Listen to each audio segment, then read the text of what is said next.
"Who fixed my armor?" the alien queen demanded. A lone human engineer answered. Best HFY Stories writer Kane wiped the sweat from his brow as he crouched over the hull of a derelict hovercar in the middle of the scorched desert. The sun burned red against the pale sand dunes, and the wind carried a strange metallic scent, like a storm passing through a scrapyard of broken ships. Ryder was used to this world, Zarth 9, a forsaken planet on the outer edges of the human trade routes. It was dangerous, lonely, and perfect for a man who preferred machines over people. This hands, calloused from years of scavenging and repairing tech that no one else could fix, moved deftly across the vehicle's circuits. Sparks flew as he twisted wires, recalibrated the propulsion module, and patched a fractured power cell with scavenged parts. Most people saw these ruins in despair, but Ryder saw opportunity. He had a talent for making old tech work again, and he had learned long ago that human skill could survive where humans could not. Just as he tightened the last bolt, a strange vibration ran through the ground. Ryder froze, his ears picking up a low hum in the distance. He turned his gaze toward the horizon, where a massive shadow cut across the dunes. It wasn't a storm. It wasn't a sandworm either. It was something new, something enormous, and it moved with precision. Then his comm device crackled. A voice, calm yet commanding, filled his earpiece. "Ryder Kane, you are required at the Queen's Fortress immediately. Do not delay." Ryder blinked. He almost dropped the tool in his hand. The alien queen. He had heard stories every trader and scavenger in the outer zones whispered about her. She ruled from her fortress above the desert, a city that floated on streams of energy and unknown technology. She was beautiful, terrifying, and merciless. No human had ever willingly entered her domain and returned. "Must be a mistake," Ryder muttered, rubbing his temple. But the transmission repeated, now with more insistence. "This is not a request. You are to repair my armor. Do not fail." Ryder's stomach sank. The Queen's armor was legendary. It was said to be made of a living alloy, self-repairing and responsive to her thoughts. Only a handful of alien engineers could even understand it. And yet here he was, a lone human engineer summoned to fix it. He had a choice: ignore the call and keep scavenging in peace, or take a chance that could either make him rich beyond imagination or end his life instantly. Ryder packed his tools quickly, double-checked his hovercraft, and plotted a course to the fortress. His mind raced. He had dealt with broken alien tech before, but never something as advanced as the Queen's armor. He had read old schematics, watched captured training simulations, and memorized alien engineering principles. It might just be enough. The desert stretched endlessly as Ryder's hovercraft lifted from the ground, leaving tracks in the sand like scars. The wind whipped around the vehicle, carrying fine dust that glittered in the sunlight. His heart thumped with anticipation. He knew the stories. The Queen's wrath was swift, and her trust was nearly impossible to earn. But for the first time in his life, Ryder felt the weight of a challenge worthy of his skill. Hours passed, and the fortress grew larger on the horizon. It hovered like a giant silver crescent, glowing with an eerie blue biolight. Streams of energy pulsed along its hull, connecting it to smaller orbiting platforms that housed ships, guards, and unknown machinery. Ryder felt a shiver of both awe and fear. This was no ordinary structure. It was a city and a weapon, alive with power. As he approached, sensors on the fortress scanned him. Automated turrets swiveled, and a holographic barrier shimmered into view. Ryder stopped his hovercraft and raised his hands. A voice, deep and resonant, echoed from the barrier. "Identify yourself." "State your purpose." "I'm Ryder Kane," he said, trying to sound confident. "Human engineer, sent to repair the Queen's armor." There was a long pause. Then slowly the barrier dissolved. Ryder exhaled, relief mixing with tension. He maneuvered his hovercraft onto the landing platform, keeping his tools close. Alien guards, tall and sleek, watched him with piercing eyes. Their armor reflected the desert sun in blinding flashes. Ryder knew that one wrong move would mean death. A guide, a lithe figure in flowing bioluminescent robes, approached him. Ryder noticed the faint hum of energy under the robes, likely a defensive field. Without words, the guide gestured for him to follow. They walked through corridors that twisted like the inside of a living organism. Walls pulsed, floors glimmered, and strange lights moved as if they had purpose. Ryder could feel the fortress watching him, judging him. Finally, they arrived at a massive chamber. At its center stood the Queen's armor, suspended in midair. It shimmered with colors Ryder had never seen. Liquid metal that seemed to breathe, respond, and shimmer with an inner life. Small cracks ran along its surface, faint but visible. Even from a distance, Ryder could feel the raw power emanating from it. A voice cut through the chamber, smooth, commanding, and impossibly clear. "Who fixed my armor?" The words weren't shouted. They resonated in Ryder's mind, direct and unyielding. Ryder stepped forward cautiously. I am Ryder Kane. I was sent to repair it, Your Majesty," he said, his voice steady despite the pounding of his heart. There was silence. Then a ripple of energy pulsed from the armor, and Ryder felt the weight of the Queen's gaze. Every instinct screamed at him. Any mistake here would be fatal. But he forced himself to focus. His hands itched to get to work, to prove that human skill could match alien perfection. He set down his tools and examined the armor. It was unlike anything he had ever touched. Its surface was alive, shifting slightly, responding to his presence. Ryder's mind raced. He had to improvise, adapt, and think like the armor thought, not just like a human engineer. Hours passed as he worked, careful and methodical. Sparks flew, energy currents pulsed, and for the first time Ryder felt a strange connection to the living alloy. It was testing him, but he welcomed the challenge. Outside the chamber, alien guards whispered among themselves, watching the human attempt the impossible. Then a sudden alarm blared. Ryder's stomach dropped. The fortress shuddered, and the lights flickered. The Queen's advisors stormed in, their faces sharp with suspicion. "Do not fail, human," one hissed, energy blades humming in hand, "or you will regret it." Ryder swallowed hard but did not look away. He focused on the task, working with hands steady despite the threat. Every adjustment he made brought the armor closer to life. And then, a soft hum, almost like a heartbeat, resonated through the room. The cracks in the armor began to close, the metal smoothing itself as if accepting his repair. Ryder leaned back slightly, a surge of relief flooding him, but he knew this was only the beginning. Because the Queen's voice echoed again, sharper this time. "Do not think this earns my favor." "You are only the beginning." "Prove you are worthy, human." Ryder took a deep breath, wiped sweat from his brow, and glanced at the glowing armor. He knew he had survived the first trial, but something told him that the desert planet, the fortress, and the alien queen had many more tests waiting for him. And Ryder Kane, lone human engineer, felt a thrill he had never known. For the first time, the universe seemed small enough for him to leave a mark. Ryder Kane took a deep breath as the massive chamber doors sealed shut behind him. The sound echoed like a metallic heartbeat, reverberating through the hollow corridors of the fortress. Outside, the desert sun burned red and relentless, but inside, the light was strange. Bioluminescent strips pulsed across walls, floors, and ceiling, flowing like veins of living energy. Ryder's eyes scanned everything at once. Every step, every shadow could hide danger. The alien queen's armor floated in the center of the chamber, suspended by invisible energy fields. It shimmered in a gradient of liquid silver, blue, and violet. The cracks Ryder had noticed earlier seemed deeper now, almost like veins running through living metal. He approached cautiously, tools in hand. "Do not touch it recklessly, human," came the Queen's voice, resonating directly in his mind again. "This armor is not just metal. It is alive. It knows loyalty. It knows fear. And it knows weakness." Ryder swallowed. He had read technical manuals, seen simulations of alien armor, but nothing could have prepared him for this. His hands itched to begin the repair, but one false move could trigger defenses that would turn him into a fine mist. He studied the armor carefully. The surface reacted subtly to his presence, shifting slightly under his gaze. He noted the cracks and started planning. Simple tools would not suffice. He scavenged from his pack. Adaptive micro-welders, energy stabilizers, a portable neural interface.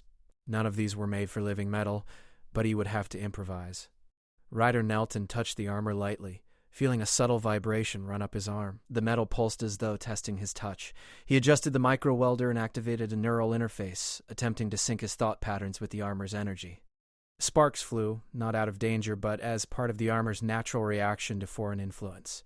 As he worked, Ryder became aware of movement at the edges of the chamber. The Queen's advisors, tall, armored, and precise, watched him, whispering in their alien language. He could feel their skepticism, their disbelief that a human could even approach the armor, let alone repair it. Hours passed. Ryder's fingers ached, his eyes burned, but he persisted. He discovered that the armor reacted best to improvisation. Alien technology followed strict logic. Human tools did not. Ryder adjusted circuits in ways no alien engineer would attempt, rerouting power lines, connecting adaptive nodes in patterns suggested by instinct rather than protocol. Slowly, the cracks began to close. Then, the first warning alarm blared. A red light flashed across the chamber walls, and a pulse ran through the floor. Ryder froze. Something was wrong. The advisors reacted immediately, their energy weapons igniting. Sabotage, one of them hissed. A human cannot be trusted. Step back. Ryder's heart raced. He had not expected interference so soon. He looked around, hands already moving, recalibrating his tools to protect the armor. The energy fields flickered violently, threatening to destabilize. A figure darted across the chamber. One of the rebel guards attempting to cut the energy conduits supporting the armor. Without thinking, Ryder activated a makeshift shock barrier from his portable device. A wave of electricity pulsed outward, knocking the attacker back. Sparks flew, and the energy field stabilized just enough for Ryder to continue. He realized something crucial. The fortress itself was alive, responding to both him and the saboteur. If he moved too quickly or carelessly, the armor might reject him completely. The Queen's voice rang in his mind again, colder this time. You are clever, human, but cleverness alone does not earn trust. Show me precision. Show me loyalty. Ryder ignored the voice and focused on the task. He worked quickly but carefully, rerouting the damaged circuits, using adaptive microfibers to reinforce the living metal, and syncing neural patterns with his interface. Sweat dripped from his brow, but he felt progress. The armor's surface shimmered, adjusting to his modifications. Ryder realized the armor was learning from him as much as he was learning from it. Hours turned into a night cycle inside the fortress. The biolights dimmed, creating long, shifting shadows across the chamber. Ryder had almost completed the repair, but now came the hardest part, calibrating the armor to respond correctly to the Queen's commands. One mistake could trigger defense mechanisms or worse, kill him. He paused, took a deep breath, and reached into the armor's core. Inside, a swirling energy sphere pulsed in sync with his heartbeat. Ryder carefully connected his neural interface. Thoughts, logic, and instinct flowed together. He imagined the Queen moving, commanding, fighting.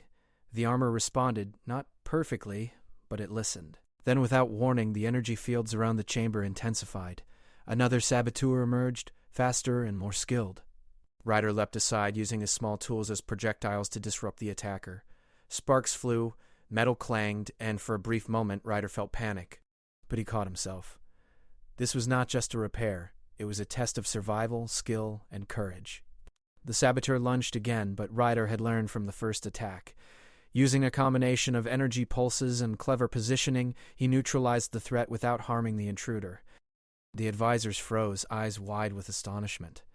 Ryder exhaled sharply, adrenaline still pumping through his veins. "Human, you adapt quickly," the Queen's voice said. This time, there was curiosity beneath the command. "Do you understand the balance between risk and control?" I think so," Ryder said, not looking up. He was too focused. "The armor reacts to thought patterns and intention.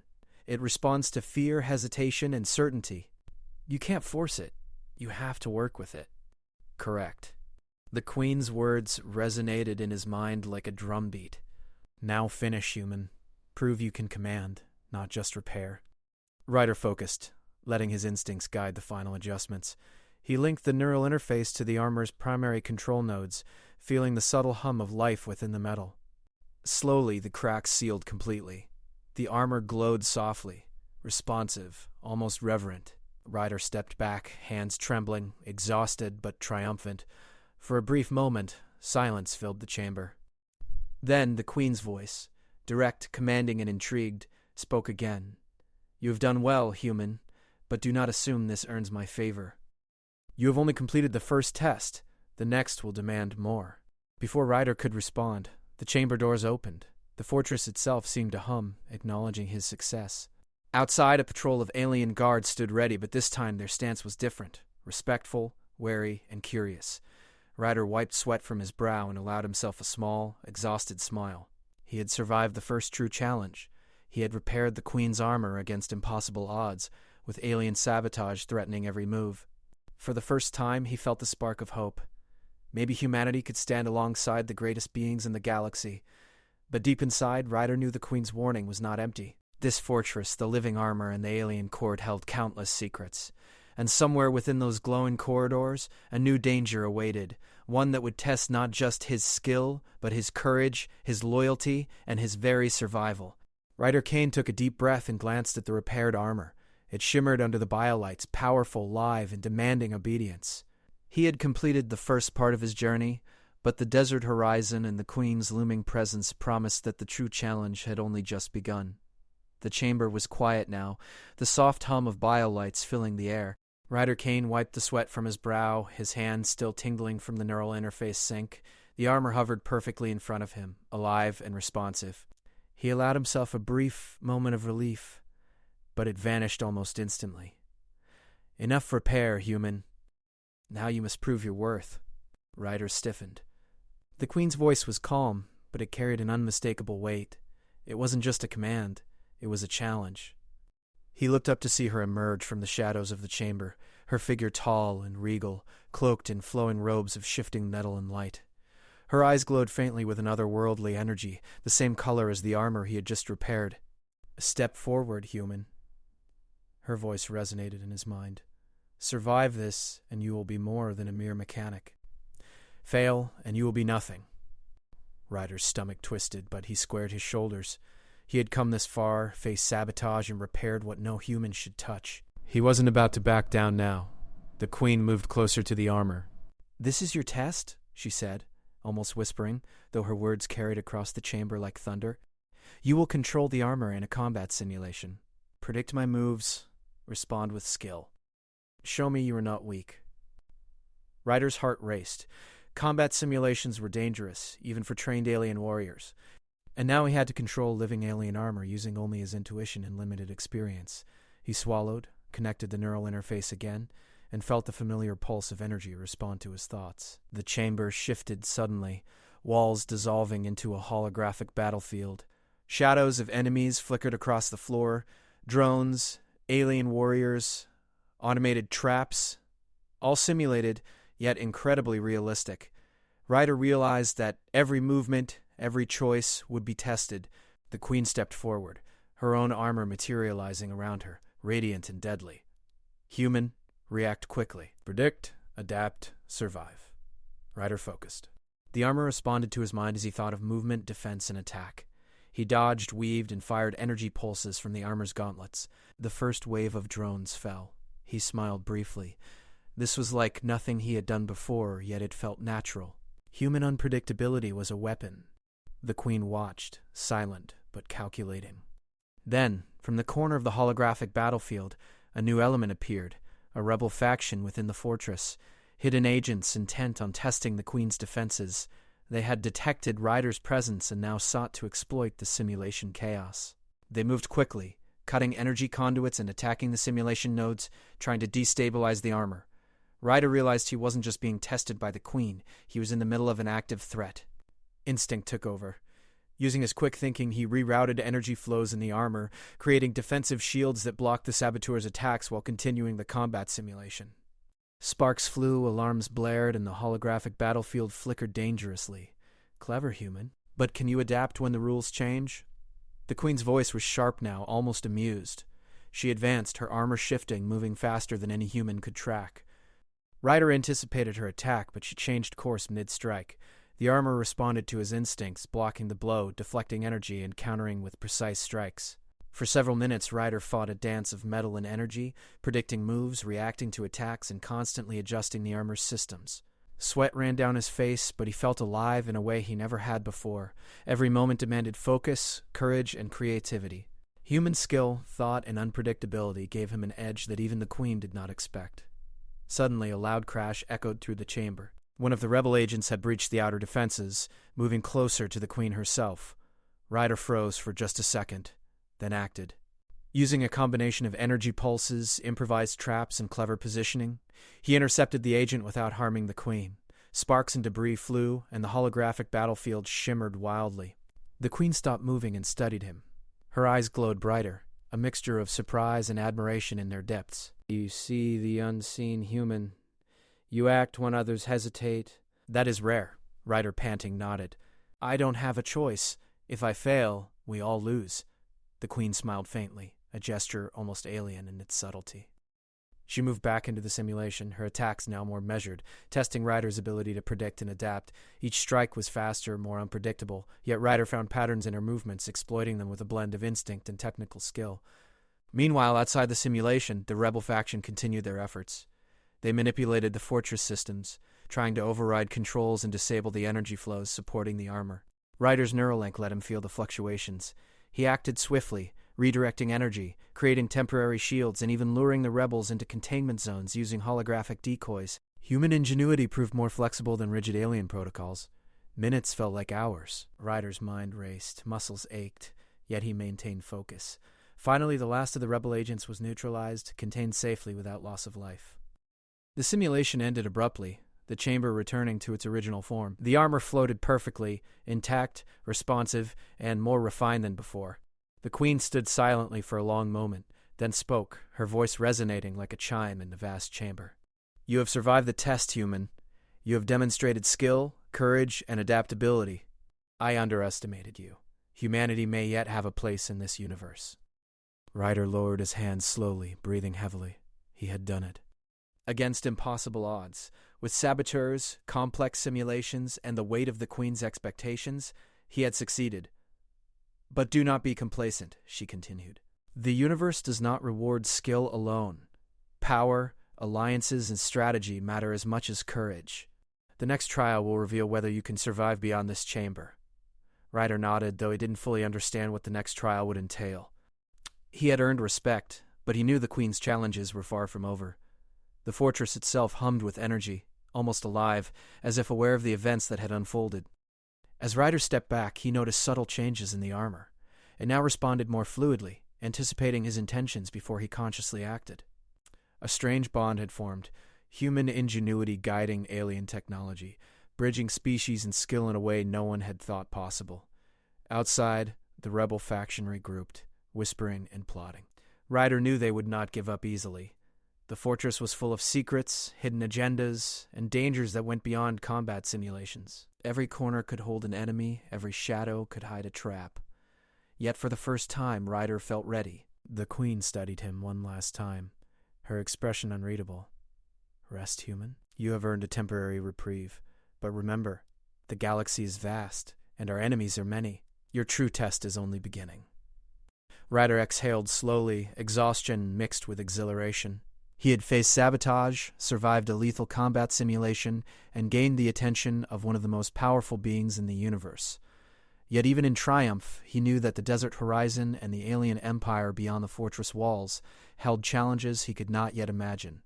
And somewhere in the glowing corridors of the fortress, among the quiet hum of biolights and the shadows of alien guards, a new danger was already moving, watching, waiting.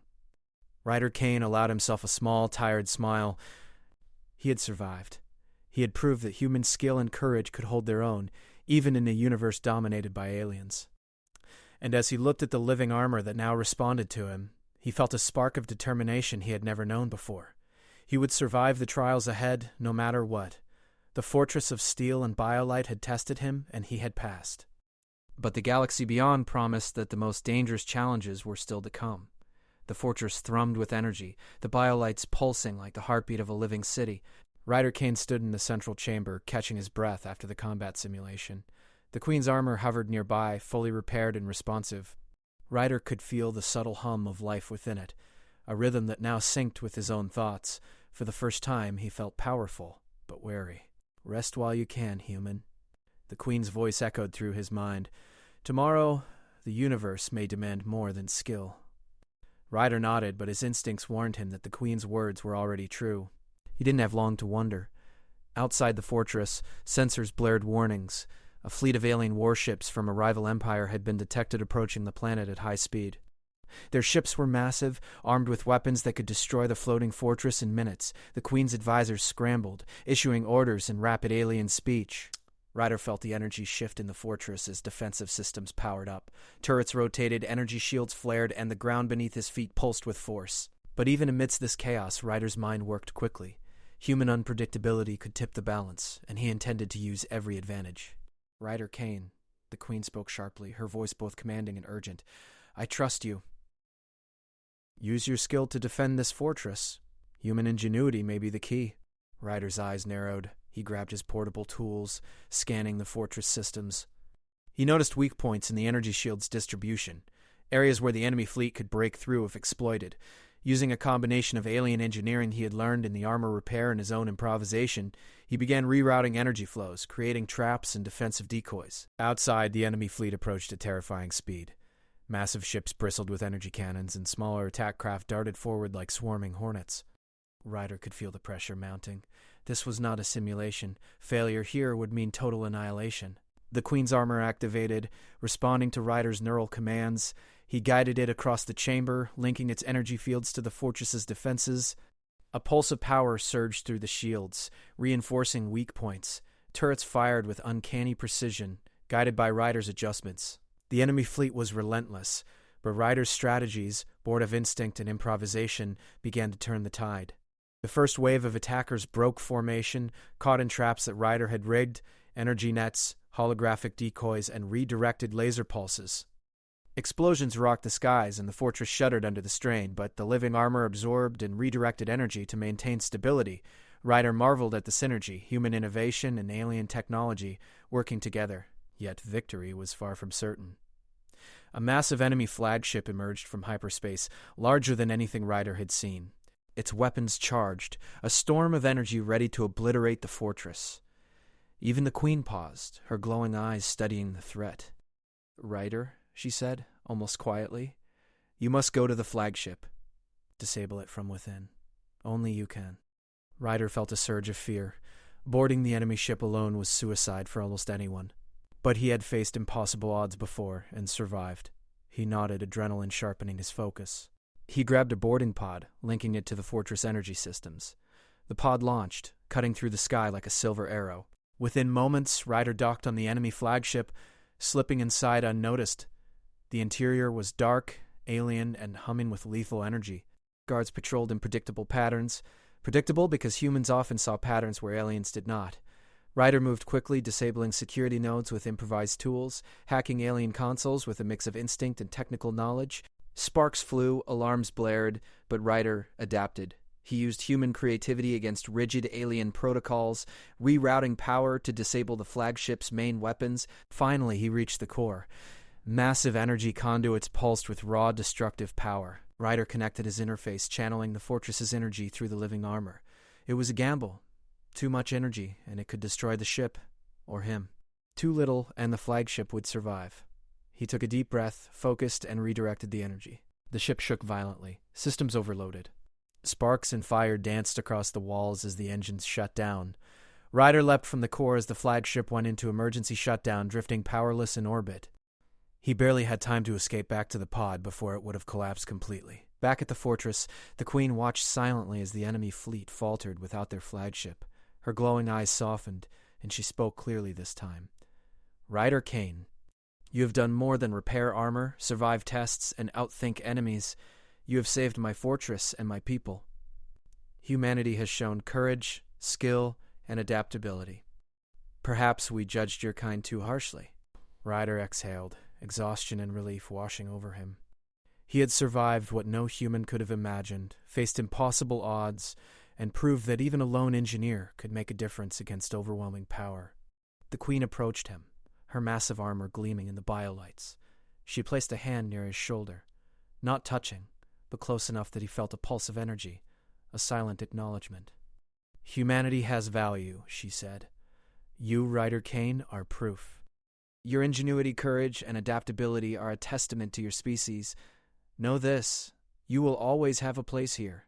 Ryder nodded, feeling a mix of pride and disbelief. He had risked everything and survived, but now the universe seemed different. He was no longer just a scavenger in the desert wasteland. He was a symbol, a bridge between humans and the most powerful beings in the galaxy. Outside, the sun rose over the desert horizon. The enemy fleet had retreated, scattered and defeated. The fortress, though damaged, glowed proudly against the morning light, a monument to resilience, strategy, and unexpected alliances. Ryder walked along the balcony, looking out over the dunes. For the first time, he allowed himself a small smile. The Queen's voice echoed once more. this time softer, almost thoughtful. Ryder Kane, the galaxy is vast, filled with threats, challenges, and wonders. But today, humanity has proven its worth. Stand ready. Your journey is only beginning. Ryder felt the truth in her words. He had survived tests, sabotage, and a full-scale assault, but he knew the universe would continue to test him. Yet he also knew one thing for certain: human courage, ingenuity, and unpredictability could never be underestimated. As the biolights pulsed gently around the fortress, Ryder prepared himself for what was next. He had earned the respect of the alien queen, forged a bond with living alien technology, and stood as a testament to humanity's potential in a galaxy far larger than he had ever imagined. And somewhere in the vastness of space, beyond desert planets and fortress cities, new adventures, challenges, and opportunities awaited, and Ryder Kane would face them head-on, armed with courage, ingenuity, and the knowledge that humans, even alone, could rise to meet the impossible. The desert winds carried whispers of new threats and new allies, but Ryder didn't flinch. He had faced death, survived the impossible, and earned his place among the stars. And now he would carve a future where humanity could stand tall, alongside the greatest beings in the universe. Ryder Kane turned back toward the Queen's armor, ready to learn, adapt, and fight for what was next. The galaxy was waiting, and humanity would not be overlooked again.